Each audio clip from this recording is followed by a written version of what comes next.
Hello, everybody, and welcome back to a brand new episode of the NASCAR Heat 5 Career Mode. I hope you're all having a great day. Today, we have racing in both the Xfinity Series as well as the Cup Series. In the Cup Series, we go to Sonoma Raceway, the first road course race of the season. Very excited for that. We always have a shot when it comes to road course racing, and we're not wasting any time. No silly season announcements really coming at all here. We're jumping straight into the action here with the Xfinity Series, and it starts off here at Auto Club Speedway with Paul Menard, as usual, behind the wheel for us in that number 77 Menard Chevrolet Camaro. And he started a little bit outside of the top 10, so he had some work to do here to make his way up forwards in the Production Alliance Group 300, but I was confident he could still at least get a solid top 10 finish for us here today. But the focus being on Sonoma Raceway. Last time we came to Sonoma, it was probably the second worst road course race of the year for us last season there, and it was still that third race on the season. But of course, Mid-Ohio, that can't be topped. That was such a bad race for us last season that I don't know if we'll ever have a road course race go that bad again for us. Hopefully not anyways here in this final season of the NASCAR Heat 5 Career Mode, but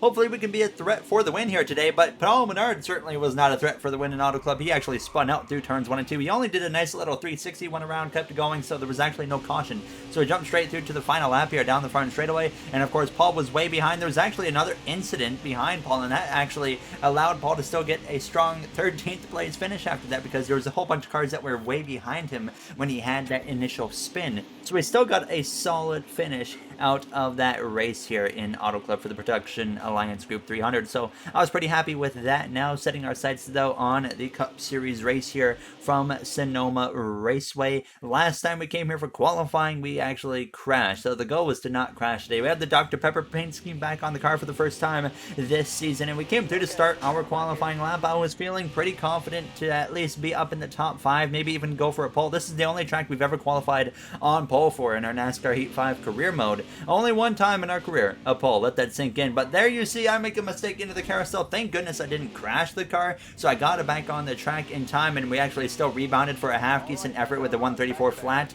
and we qualified P13 for the Toyota Save Mart 350. So not the end of the world, a very decent qualifying effort considering what we did there in our qualifying lap by binning it in the carousel. Now as Christian Eckes is on pole, joined by Lewis Hamilton. Chase Elliott is up there, Ty Gibbs as well. A lot of the McLarens are just really strong so far to start out this season, as you see the rest of the order on your screen. At the very bottom, we got the Going Racing driver, unfortunately, of Daniel Suarez.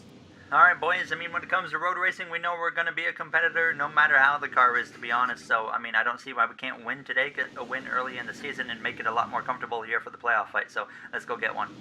There you hear myself on the radio to the team here as we're getting ready to go green for the Toyota Save Mart 350 from Sonoma Raceway. A green Sonoma Raceway, still using that mod from Latian here where we have green grass on the track here. It's earlier in the year, it just makes sense now. As Ryan Preece, he's going to the back after an engine change after qualifying. Christian Eckes in the Red Bull, his second season in the Cup Series, is on pole here as he looks for that first career win. Red Bull just downright is a lot stronger this season compared to last season and the season before. They've made consistent progress now as this race is underway here, and we are green in Sonoma, right behind the number 41 Stuart Haas Racing driver of Brad Keselowski. There's a lot of R&D stuff going on right now. McLaren, of course, very, very strong. Stuart Haas Racing, they have fallen off actually quite significantly there, and probably not even going to be a playoff contending team, I don't think, this season now. And then Red Bull, they've downright gotten better as well. I mean, from season 1 to season 2, they got better. Now, the second season to their third season in the Cup Series, they've gotten even better in what looks like could be a race-winning contender specifically here today in Sonoma Raceway. Hendricks, I mean, kind of a mixed bag right now because we've been strong. Kyle Larson, of course, has won the first 2 races of the season at Daytona, and then he went into the last episode and won as well. But Alex Bowman, as well as Ryan Blaney, they've been a little bit off. Blaney's been doing decent. I think so far Bowman's probably been the slowest one of the 4 here on Hendrick Motorsports. Now as we actually make a pass on Ryan Blaney, we're already up into the top 10 here, right behind the number 20 of Rajah Caruth. Now Joe Gibbs Racing seems a little bit off as well this season, so there's a lot of R&D stuff going on here that you're gonna have to keep an eye out on for all season long. Now as Austin Cindric goes a little bit wide right there, he got his first career win in the Cup Series the last season at Road America. Now as we're gonna be side by side there into the S's, some contact with the back of the 6 of Stenos, who's really, really slow right there. Kyle Larson running up there currently in P6 once again, already having another strong run for our Hendrick teammate. Lewis Hamilton, though, he was actually able to take the lead away from the number 83 of Christian Eckes here on this first and opening lap. So he was already driving away, and then we make a move up the inside there of the 6 of Stenhouse, and we are able to move up into that 7th position here on this Dr. Pepper Camaro. So far, pretty good first lap to say the least. We go from P13 to P7 here, just in one lap from Sonoma Raceway. So now we're just trying to hit our marks, run down the top 5 drivers. Sam Mayer in the 66 car was scrapping it out with the rookie of Ty Gibbs now, and they actually go a little bit wide, both of them do, and Gibbs of course got pushed off the track wide from that 66 of Sam Mayer. So I take the opportunity, make it side by side with Gibbs as we come through the S's now, as we're going to be just about head and head actually as we go down this little stretch towards that right bend here. And sure enough, though, we're going to have the advantage into here. We're actually going to get in front of Gibbs and clear him, but he's actually going to give us the bumper. Ty Gibbs, a rookie, decides he's going to pull off a bump and run. I said, you know what, you're a rookie, I'm not letting you get away with that now, so I'm going to give him a big push down into the final turn. We're going to send him off into the corner here for that final hairpin, and I'm going to run him wide, kind of like Tony Stewart did to Denny Hamlin for a win like 6 years ago just about, and instead we did that for what, 7th place on Ty Gibbs. And obviously we're a Cup Series veteran now in our what, 5th season or 6th season or something like that. Gibbs in his first rookie season. I felt like we got to make it known right off the bat that we're not going to let this rookie come in and push us around. So I think we delivered a message pretty quickly right there, and I don't think Gibbs is going to be the biggest fan of myself here throughout the rest of the day in Sonoma Raceway. Now as we would run back down that number 6 of Ricky Stenhouse Jr., we would get past him. Austin Cindric there in that Money Lion Ford Mustang for Penske Racing was putting on some pressure as well, but we were actually able to drive away from both of those guys. Now with 2 laps to go, just running P6, there was quite a ways to go if I wanted to get to 5th place of that McLaren 66 car of Sam Mayer. So I'm trying my best to get there. That damage on the bumper that we had picked up from Gibbs actually running into the back of us, I could definitely feel the impact it was having. The car was trying to kick out a lot more like this right here, and that was becoming a common occurrence throughout the rest of this stage now. So I definitely was aware that we got to make sure we do not get hit from behind from anybody, because that's going to be an issue, especially if it does damage to the car. So we came through though to start the final lap of this first and opening stage. Lewis Hamilton in position to get the stage victory, and this is a big day for Lewis Hamilton, not only because of course he's known for being a race winning competitor when it comes to road course racing. Of course, a 7-time Formula 1 world champion, 98 wins at this time of recording, but here in the NASCAR Cup Series for the NASCAR Heat 5 career mode, he's really improved on ovals coming into this season. So if he could win today, I mean, put himself in the playoffs, it's not like he's going to be a guy I'm looking at as a first round exit. I think he could be a legitimate competitor if he continues his performance that he's put up in the early few races of this season so far. Honestly, I'm really excited to see what Lewis is able to do now as we come through this final bend. Now, I was actually making a mistake. I go a little bit wide there. I just completely overshot it. Just a simple mistake from myself. But Lewis Hamilton, he wins stage 1. We go down into the final turn, and what in the world just happened? We're into the pit lane, and what happened basically was I was too far left, and I crossed the pit commitment like cone, the orange box, and they put me in the pit lane. We were, of course, speeding, so I have to serve this penalty, but the caution comes out after 10th place crosses the line, so I actually only dropped down to P16 because that's how far I dropped down when 10th place had crossed the line. So instead of a top 10 P6, well, we get P16, and all of a sudden we're getting ready to go green here for the start of the second stage. Not sure how to describe that one. Just a mistake from myself. I was too far to the left, and boom, we're in the pit lane. So now we are underway for the start of stage 2. I'm not going to do amped in stage 2 simply because when I was in the replay cameras, for some reason, it didn't pick up the cars on track until we were like halfway through this first sector. So we're going to save amped through or to the third stage now here from Sonoma Raceway. So trying to move our way back forward. So that was honestly a big hit for us because we were struggling to run down those top 5 guys, but we had worked hard for that track position to go from 13th to P6 in those first 5 laps of this race. And now we got to redo that. And of course, we're 3 positions lower than where we were at the original start here in Sonoma Raceway. So now side by side with the 2311 driver of Derek Kraus here, his second season in the number 45 car for that 2311 racing team. But now we're going to just about get past him right there. I'll go a little bit wide out of the carousel. That allows him to get back ahead. And now actually we get sideways out of the corner and we get into the side of the number 45 of Derek Kraus. Thank goodness we both keep it going in the right direction. And now we lunge back up the right hand side. A huge checkup from Christopher Bell there as I have to sail it off to the left side to make sure we don't get into the back of him too significantly. So now Gutierrez up into P14.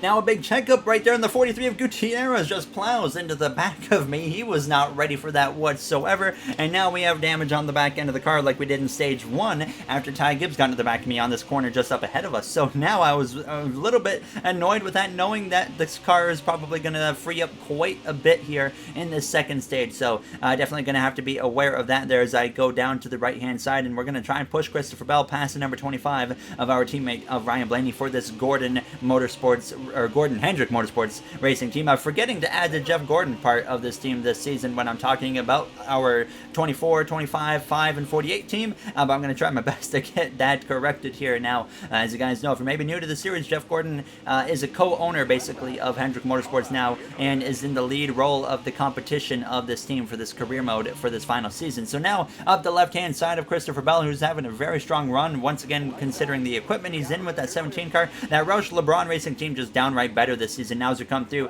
a little bit later on this second lap, and now a little bit of just craziness in front of us. The 43 of Gutierrez once again hits me, and then he punts me for a third time out of the way. This time drives through me. I said, nope, you're done, 3 strikes and you are out. We dumped the 43, and unfortunately that hurts our teammate of Ryan Blaney. He goes around after contact from the 19, and off goes Keselowski. They all get it back going in the right direction with the relaxed cautions on. That does not bring out a caution. We all keep it going. I felt great until I saw my teammate of Ryan Blaney there going spinning through the grass. So big apology to him, of course, but we have to get back focused in, and we were just once again running these guys down, trying to get past them. But I gave Gutierrez 3 chances. He ran into the back of me there a lap earlier, and then he ran into me twice in 2 corners, and I said, nope, you are done. I'm dumping you. Once again, we have dumped a rookie here today in Sonoma now as we're up the right-hand side of Ty Gibbs. Now, he does not give me a whole lot of room. Don't blame him, of course, for what happened earlier, but now we get past him and move up now into that 11th position with just 2 laps to go here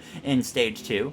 So now, Christian Eckes, by the way, has been leading this second stage. I haven't really been talking about what's been going on up front because there's been so much action to kind of cover here in the second stage. There as I make a bit of a mistake right there as we're trying to get to that back of Eric Jones, and I gave up some time. So now we cut through to the final lap here of stage 2. Another mistake right there. It's very easy to lose the car out of that corner, and I just about did right there. Thank goodness we didn't, but you can see the time we lost because of that. But this carousel right here, always a huge opportunity for us to make up some time now, as AI are usually quite a bit safer in terms of taking risks into that corner, and that allows us to do that right there. Close up the gap quite a bit here as Christian Eckes leads the way down through the S's for the final time, and now we're trying to run down Eric Jones for that final stage point. Definitely not the performance we were looking for here in this second stage, but obviously we had a lot of stuff going on, so I really wasn't surprised that we were now down here in that 11th spot. Christian Eckes, by the way, already out of that final turn, and we get sideways right there again, and that's probably going to take any chance we had away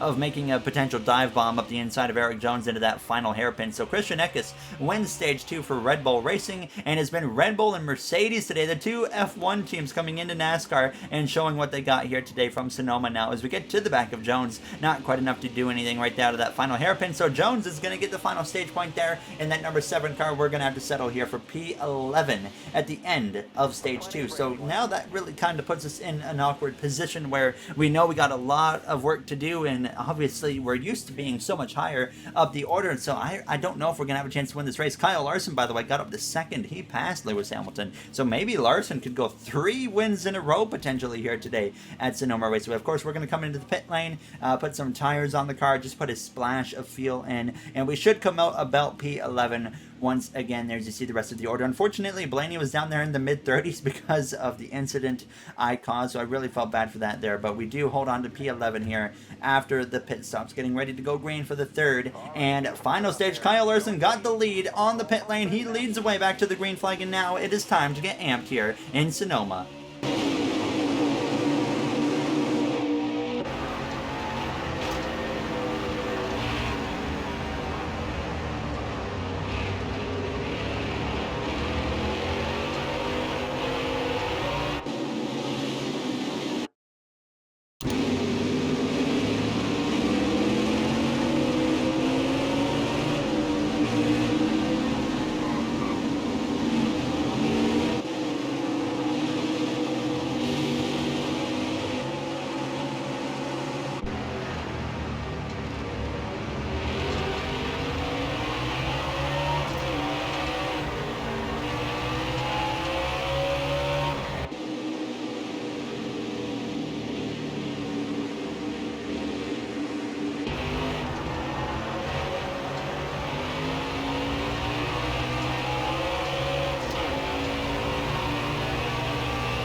You saw it all right there. Now we're already up into the 6th position after the AMP segment as we get into the back of our former teammate of Chase Elliott, who's definitely, I think, made the right choice going to the McLaren Racing team. But Kyle Larson leading the way here in the final 14 or 13 and a quarter of laps to go.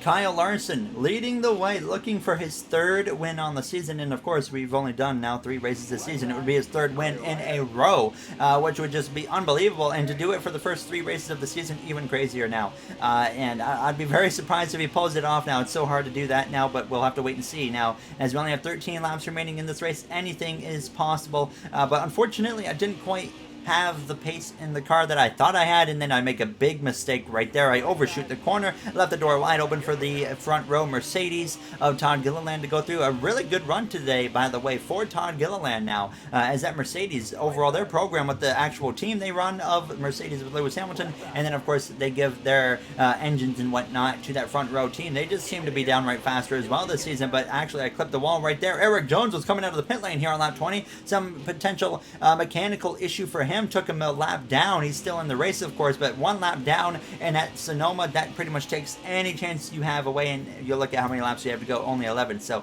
Jones, a rough day there for McLaren with him now as we come through to lap 23, 8 laps remaining in this race, and I was just slower than the top 5. There was nothing I had for them. I just didn't get it. I was running as hard as I could. I was making mistakes that felt like every single lap, and that was, of course, not helping our case whatsoever, but I was starting to finally get back in line and just kind of calm down and just stay focused. And we had run down the McLaren of Chase Elliott here for P5. We look to the left-hand side of him. I honestly really hope Chase wins this season just to break that long winless streak of 2 seasons now. Kyle Larson went winless all of last season and obviously changed that right off the bat this season and trying to make up for all those potential wins he could have had now as we come through to just 5 laps to go in this race. And I just had nothing. I was surprisingly, though, running down Lewis Hamilton as well as Austin Cindric here in the closing laps of this race, and I was not expecting to do that because Kyle Larson, he was 10 seconds ahead, and even when I ran a really good lap, I was barely gaining anything, and if I just made one mistake, he was pulling that gap away. But here's where everything starts to change. With 3 laps to go, approaching 2 laps to go, you can see I run down Hamilton, I run down Cindric, but Kyle Larson is now surprisingly dealing with lap traffic here in Sonoma Raceway, and that has not only put him closer to myself, but that has brought Christian Eckes right up to within a few car lengths of him. So now, as we were approaching 2 laps to go, you can see the gap. Larson just out of the hairpin now, and Eckes only about 3-4 car lengths back. So now it's a race of who can get through the lap traffic the quickest and the best here. As we're only 4 seconds behind now of Kyle Larson. So not only is Eckes going to be in it, but Cindric and Hamilton and myself are going to be in it. Here we have an opportunity right here. The colleague driver of Justin Haley holding up Lewis Hamilton. I like to the left-hand side right there. Larson now has the number 83 of Eckes and the 33 of Austin Cindric all over the back of him now as we come through, approaching the final lap. This time by, but the caution comes out from Sonoma, and overtime is going to be forced here at the road course. Kyle Larson's 3 consecutive wins have been put in jeopardy now as everybody is going to be staying out, and it looks like CJ McLaughlin would be the reasoning for this caution now, as Tyler Reddick, by the way, the only DNF on the day as we get ready to go green here from P4 for overtime, which is now underway. A big push to the back of the 83 of Christian Eckes. You saw me actually back out of it. I made a mistake right there. I was thinking of just trying to push the car in front of me. Then I realized I was essentially trying to help the car in front of me beat my teammate, so I backed off. Made a mistake right there, but we make up for it. We get side by side with the 33 Money Lion Ford Mustang there of Austin Cindric. We just about get clear right there. We were clear for a second. He does get back up the left-hand side of me, though. And Eckes clears the number 5 of Kyle Larson in that Gordon Hendrick Motorsports car as we go down into the corner. And now as we get clear of Austin Cindric to the back of the 5, but no, we go around here, out of the corner. A big mistake from myself, and we threw our chance at victory away, and now we have to regather the car, get back going, and now it's a race between Christian Eckes and Kyle Larson for the win, and we have some engine damage on the car. I wasn't too concerned about that. Now I know we can continue to work our way forwards now, so now at the inside of Kyle Busch, but wow, that was what a change of events here late in Sonoma Raceway. Kyle Larson finds lap traffic, was being put under a bunch of pressure from Christian Eckes and as well as Austin Cindric. Caution comes out, forces an overtime restart, and Larson loses the lead as they're going crazy in front of myself here. Eckes takes the lead, and then I crash the car as I'm going to try and take third from Kyle Larson now, as we are going to be able to make the pass there on the 48 of Alex Bowman. I got really sideways right there, but we do keep it going in the right direction, thank goodness. But overall, I was very, very disappointed in myself. That was just a straight up, simple, just stupid mistake from myself there. I got on the throttle too much, and I never really hit the curbs to really kick the car out. I was just downright on the throttle too hard trying to make that pass on Kyle Larson. So I'm very disappointed about that, because now we're not even going to get a top 10 from the looks of it unless we find a way to gain 8 more positions here in about a minute. So to the back of Ryan Preece there for that Penske driver. He actually started at the back of the field, if you guys remember. So a decent recovery given the situation for him, but we get past him and move up into P17 to the back now of that number 11 of Ty Gibbs up there. You see Chase Briscoe having a solid run right now in that 12 car right in front of the 6 of Ricky Stenhouse Jr., but nobody is running down Christian Eckes now, so I'm actually just going to give a push to Ty Gibbs as we go down towards this final few sectors of this course. But it's Christian Eckes leading the way through the S's for the final time. I try to make a move there up the right hand side of Ty Gibbs. Doesn't quite happen there, but Kyle Larson has nothing in these final few corners for Christian Eckes. What was looking like a three-peat for Kyle Larson is going to have to stay at 2 from Daytona and Homestead, Miami. Christian Eckes rounds through the final hairpin, and for the first time in his career, and for the first time since the Red Bull Racing comeback to the career mode, Christian Eckes in Red Bull Racing will win at Sonoma Raceway over Kyle Larson. I'm going to send one last dive bomb up the inside there of Ty Gibbs, and sure enough, we are going to be able to get just about on top of him. No, he actually is going to fight back. There's some contact between myself and the Monster Energy driver as we come through the final turn down this front straightaway. It's not going to be enough. Ty Gibbs barely gets us at the line. A great actually drive from him there in the final few corners as we have to settle for P17. I think our engine damage definitely didn't help us there on that final little stretch to the finish. But overall, I mean, a good day for us if we were looking at raw speed in this car. If I didn't just wreck myself, we could have had a shot there to win that race. So that was definitely a tough blow to deal with, unfortunately. Here, as you see the rest of the finishing order, Blaney rebounded to P24. Stewart Haas Racing, they just look way off at this point. In the next episode, by the way, we have the NASCAR Legends Series that returns, so very excited to see how that is going to be for the first race of the season. Same drivers pretty much from last episode. There will be one new driver, and I will mention that in the next episode there. As you see the point standings on your screen, Larson and Eckes are the only 2 winners on the season so far. Of course, we're still running good in points, even after that. They're P7 in the standings, so can't quite complain about that. As always, though, if you guys enjoyed, you do know what to do. I'd like to thank you all for taking the time out of your day to watch this episode. And, of course, I would like to say a thank you to the Going Racing members here on the channel of MJ, Joseph 9001, Timothy Arline, Bubba Jr., Brent Durward, Dark Gengar Gaming, AJ Vasura, Russell Dixon, Kenneth Barnett, Dana9302, as well as King Matt XL. I appreciate you guys' support so much, and I'll see you guys in the next one. Have a great day, everybody.